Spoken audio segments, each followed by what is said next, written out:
And I recognize the gentleman from Indiana, Mr. Banks.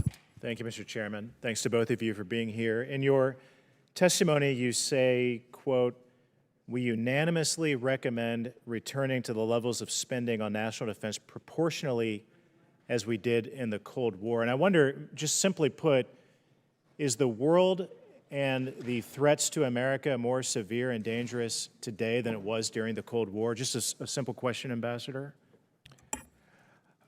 Let me try and frame that, Mr. Banks, this way, which is that the Cold War was very dangerous and very serious because of the huge inventories of nuclear weapons on both sides.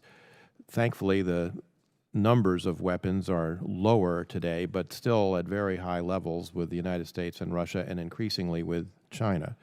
What's different about this from the Cold War is we, in the Cold War, had one adversary who was largely an autarchical economy, not connected to the global economy, and therefore had some limits on what it could do economically to compete with us and ultimately to compete with us militarily. We're now dealing with a multiplicity of threats, including one in China that has enormous productive capacity and is deeply tied to the international community and economy, and is ramified throughout even our own supply chain. And so I think the complexity of the challenge is greater, and the dangers are potentially greater because of that. Now, I agree with you. Ms. Harman, do you have anything to add to that? I do agree with that. I also would add the fact that in this axis of evil or axis of challenge, all countries are either have or are acquiring nuclear weapons, and we don't have any really satisfactory regime for non-proliferation anymore.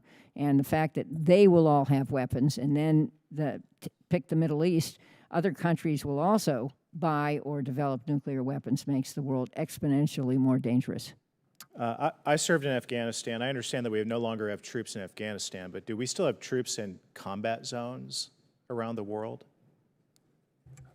As you know, Mr. Banks, we still have some troops in Syria, some troops in Iraq, and we have other people obviously serving in the Middle East, both at air bases and at sea, who are in areas where active combat is underway. I just want to confirm that, because last week, Kamala Harris said before the American people that, quote, "Today there is not one member of the U.S. military who is in active duty in a combat zone."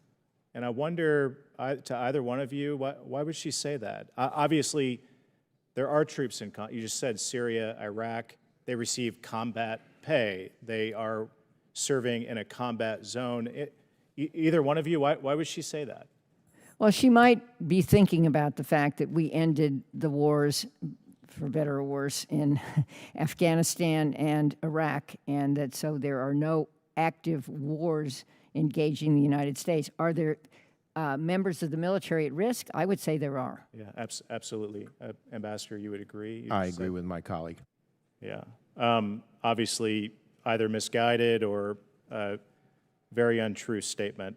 You both talk about recruitment. It's very important to me. I chair the Military Personnel Subcommittee, and the Navy recently claimed that it will meet its recruitment goal in FY 2024, but only after the Navy significantly lowered its recruiting standards. And I wonder if you could give us your take on that. Does lowering our standards, our recruitment standards, make us more or less prepared to compete with China? Mr. Banks, I think it depends on what standard you're talking about. I think before you joined the hearing, I mentioned that we have some health standards, for instance, that now go back to people's childhood asthma, for instance, and whether that ought to be a block to service or not, I think is a legitimate issue. And there are other issues like that, which I think can be relaxed without damaging readiness. But obviously, you never would like to lower standards if you don't have to. But we are facing a recruitment crisis, and I think we have to think creatively about it and make sure that the standards we do have really are appropriate to service and not blocking people who would like otherwise to serve from doing it. I agree. My time has expired. Thank you.